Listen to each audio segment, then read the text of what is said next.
Is anyone else tired of my fucking steering wheel being right in front of my face while I do this? Or is it just me? Probably just me.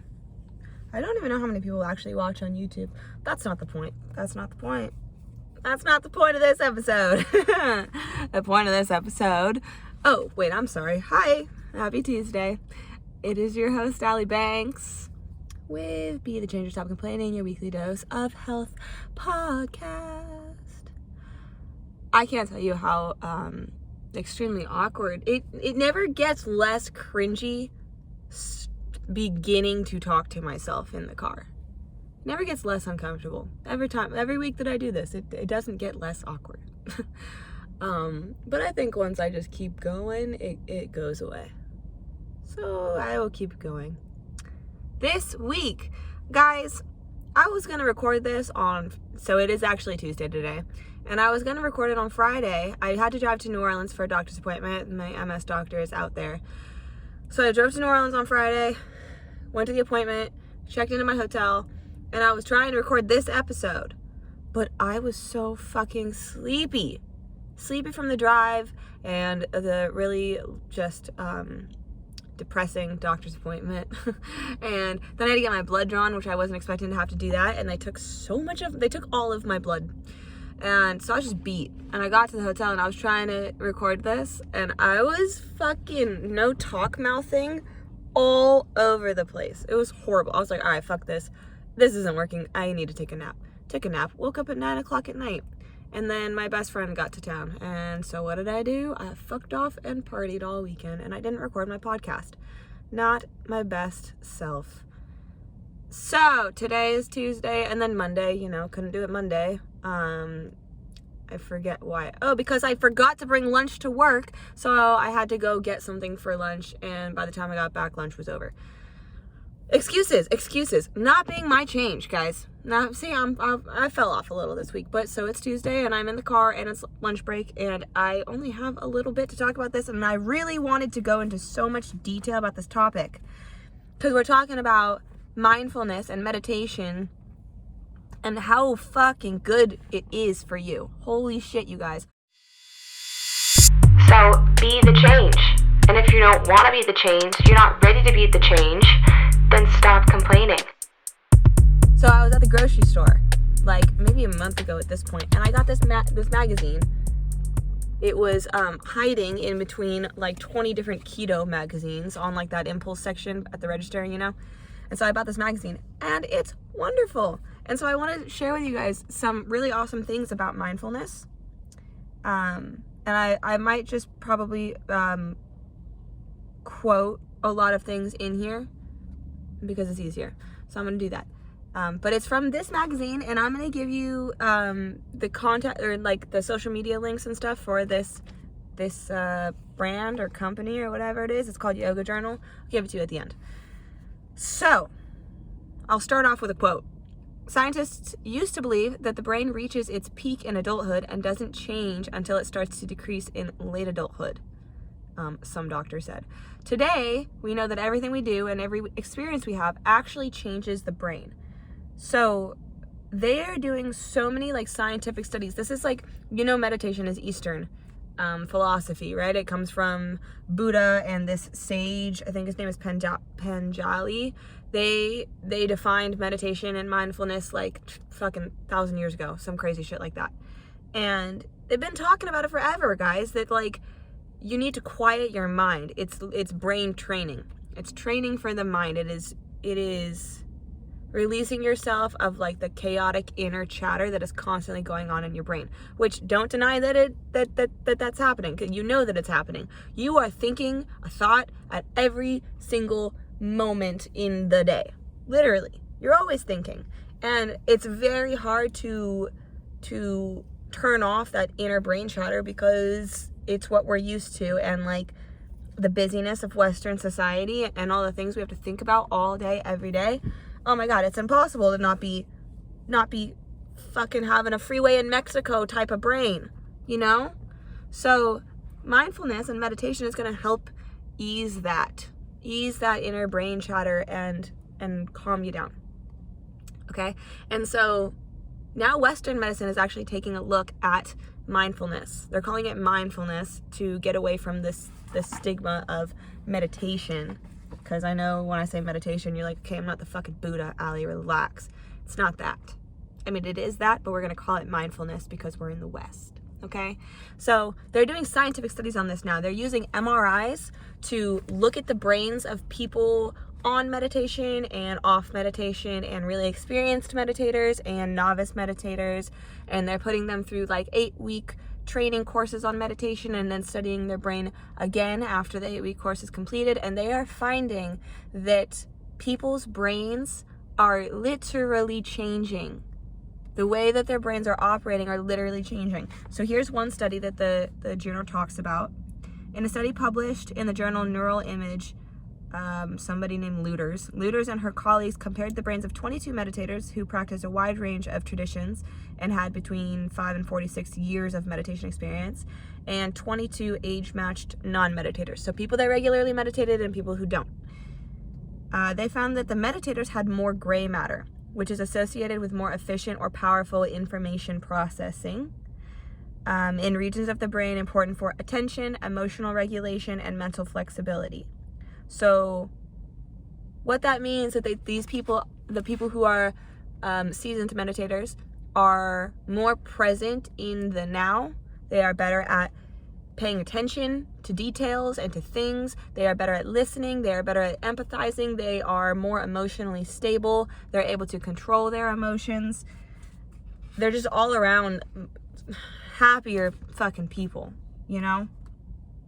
And meditation is, while it is, so it's a training program for your brain, right? It's just like fitness, but it's brain fitness. So you got to practice it. It takes practice to become very good at meditation.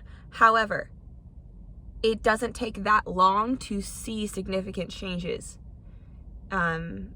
in the brain, like in an MRI, but also just in your life and in the way that you behave. It doesn't take very long. I think it said somewhere in this very long magazine, it's like after 2 weeks, people were noticing a difference. And then eventually, after you continue, here's a quote. Meditation training can eventually help reduce the effort it takes to focus your attention. This would be consistent with traditional accounts of progress in meditation practice. Sustaining focus becomes effortless. So it gets easier. And they saw in one study, and I'm probably not going to articulate it very well because I can't find it in the magazine right now, but it was very interesting. They were doing the MRIs on people.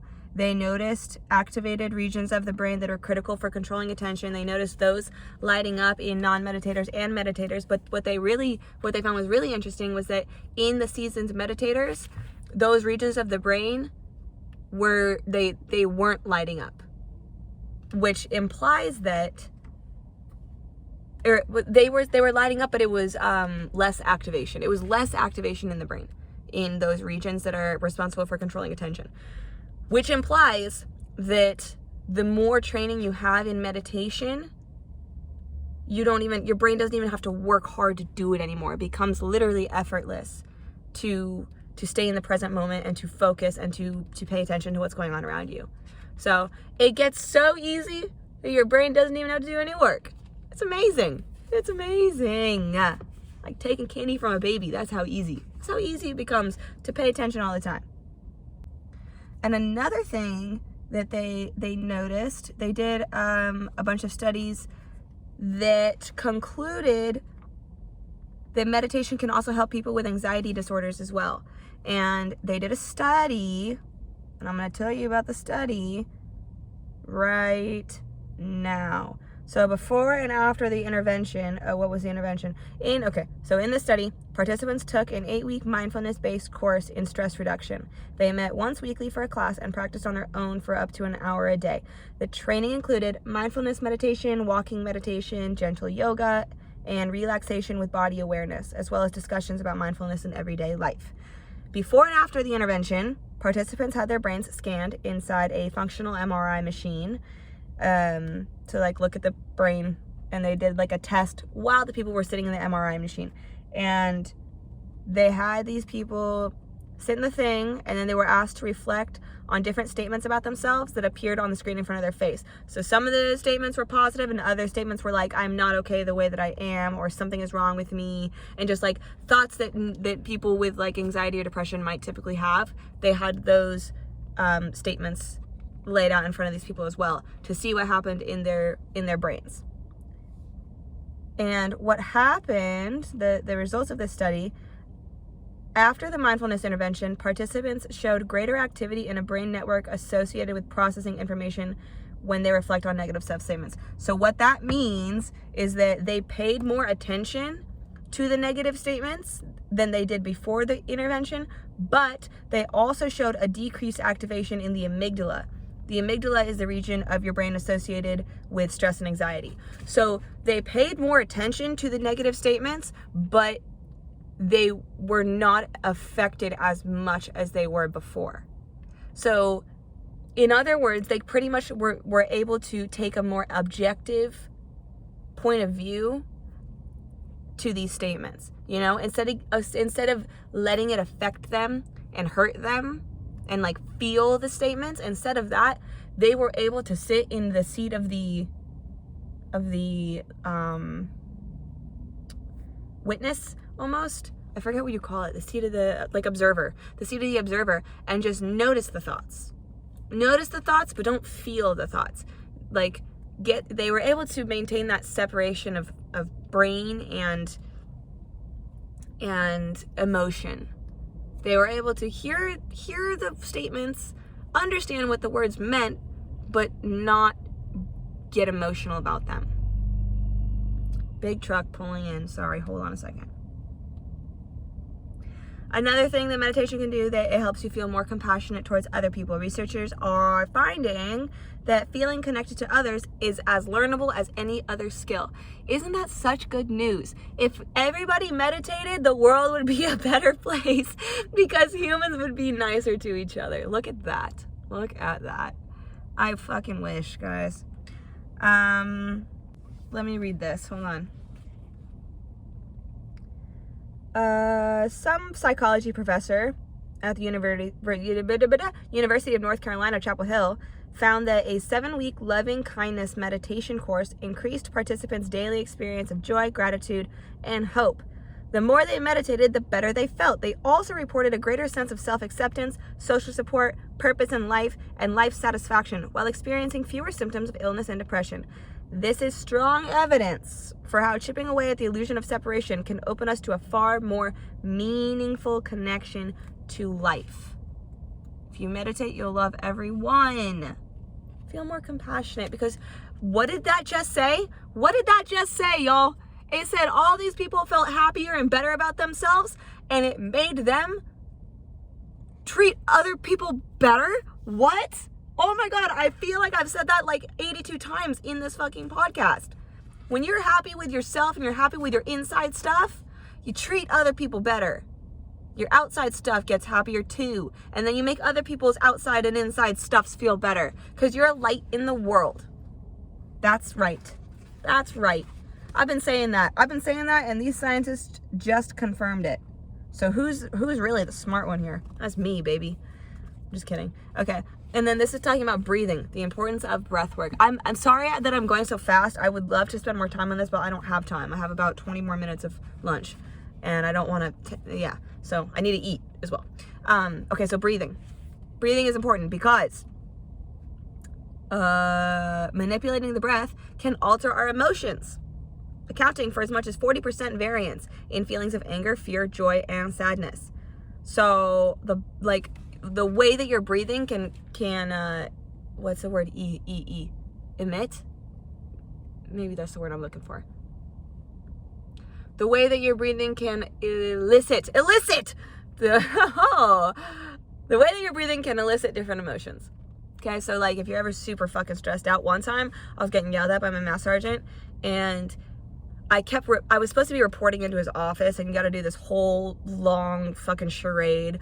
Good morning, Master Sergeant. Midshipman, 3rd Class Banks, requesting permission to enter. Good morning, Master Sergeant.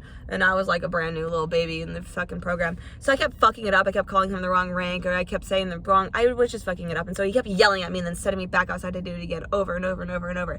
And I was getting so stressed out.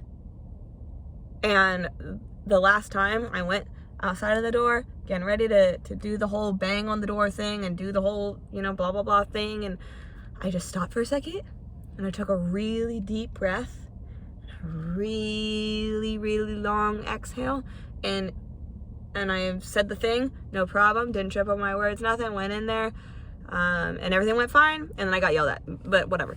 That wasn't the point. The point is, the breath fucking helped me. I just remember feeling so calmed by the breath, which apparently is a real thing because I'm right all the time. Wow. Okay. And then also better exercise stamina. That's another benefit of breathing right. And longer life, apparently. Just one session of relaxing activities like meditation, yoga, and chanting influenced gene expression in both short-term and long-term practitioners, according to a Harvard study. Blood samples taken before and after the breathing practices indicated a post-practice increase in the genetic material involved in improving metabolism and a suppression of genetic pathways linked with inflammation. Since chronic inflammation has also been associated with the diseases such as Alzheimer's, depression, cancer, and heart disease, it's probably fair to say that better breathing may not only change your life, but could also save it. Holy shit, look at that. That's interesting, isn't it? Were you paying attention to what I just said? I'm not repeating it, so you better have. All right, let me flip through my little notebook, find my next marked page. Oh, yes. Okay. So your brain and body on meditation. This is kind of a little bit the summary of everything I've talked about, but I'm going to say, I think two more things after I say this. Okay. So here's several things that meditation does for your body in a nutshell, okay? Helps you stay focused, reduces stress, helps you manage anxiety and depression, eases pain, physical pain, literal physical pain. In a recent study, these people found the episodes of pain reduced. During episodes of pain, their experiences of discomfort were reduced by 57% and dropped their pain intensity ratings by 40%. And they saw regions, they did the MRI thing, saw regions of the brain that were involved in pain were less activated. So literally helps control, it's a pain management, bro. Oh my God, it's amazing. Boosts your gray matter. Remember, gray matter was the stuff responsible for processing information and paying attention and all that shit. Helps you avoid cold and flu. Probably because you're more in the present moment and you're paying attention to your body and you feel more in tune with your body, so you can feel when your body is at a state of dis-ease. And so you're able to combat that early. You get preventative measures from meditation. And also helps fight Alzheimer's. And there's studies about that, but I'm just going to say it helps fight Alzheimer's. There's science in the book about it. You can read it if you want to. I'm going to give you the links to find more information on it. Don't worry. But I got to get through this stuff. Okay, and then this was really interesting too. So there's also a style of eating that can kind of go hand in hand with your mindfulness practice. So it's called Ayurveda. Ayurveda. It's spelled weird. Ayurveda. Ayurveda, I think. So this diet is a way to promote and keep a clear headspace of truth, commitment, and stability. And basically, so it's called a Sattvic diet. That's what Ayurveda is, a Sattvic diet. Sattva is a clear head. That's the definition. The definition of Sattva is a clear headspace of truth, contentment, and stability. So a fucking little hippy dippy, okay? So Sattva is a hippie diet, and you eat foods that are considered to have higher frequencies, which help cultivate a higher mind that comprehends deep truths and a kind of spiritual contentment while staying grounded.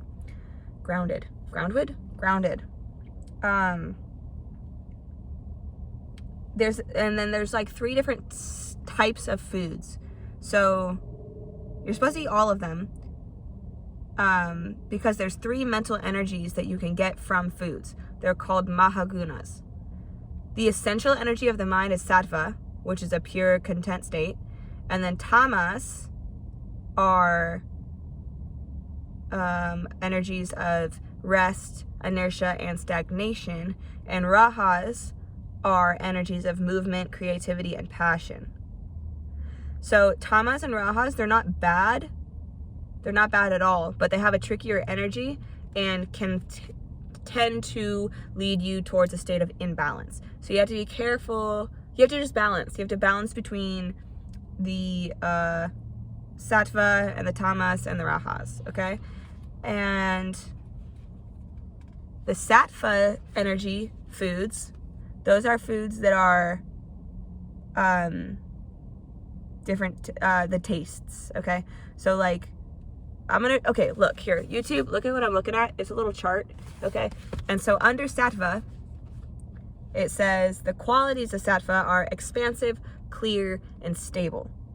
And the tastes of Sattva, the types of foods, they're sweet, bitter, astringent, pungent, sour, salty.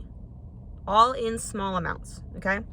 And then Rajas are your hot, sharp, dry, light types of foods. Those are the energies associated with them.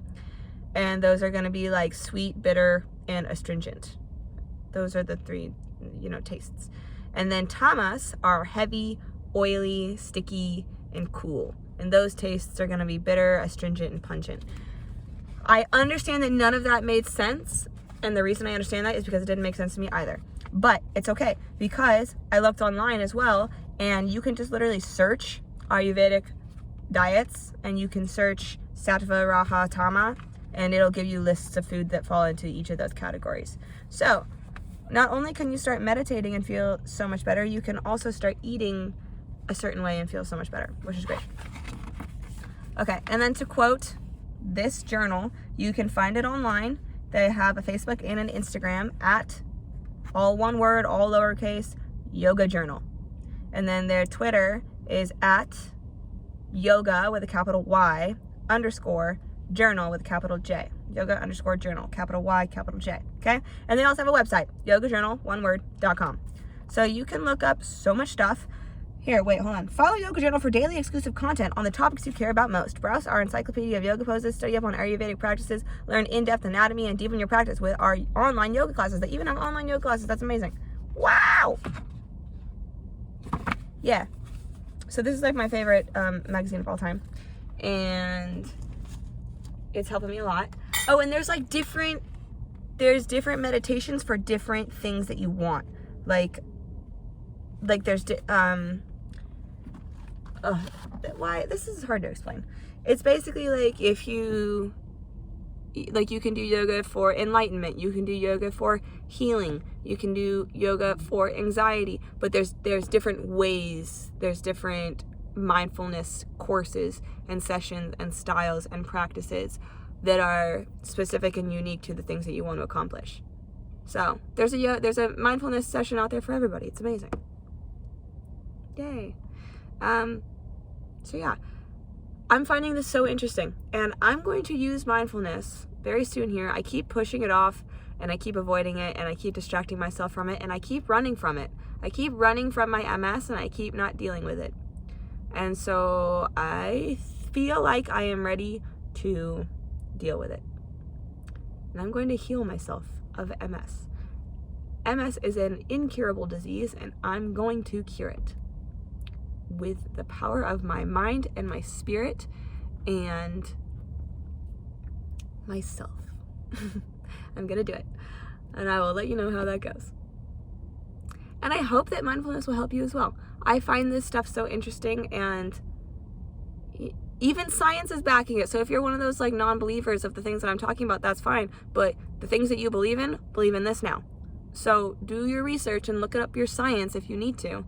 I'm telling you, there's merit to this entirely. So I hope that you take a look at it. That's all. Okay, I gotta eat some lunch and go back to work. If you want to talk to me, you know how to do it. linktr.ee/PTCfit. That's how you can contact me. Yep, that's all I have to say today. Happy Tuesday. Happy Tuesday. I'll see you guys next week.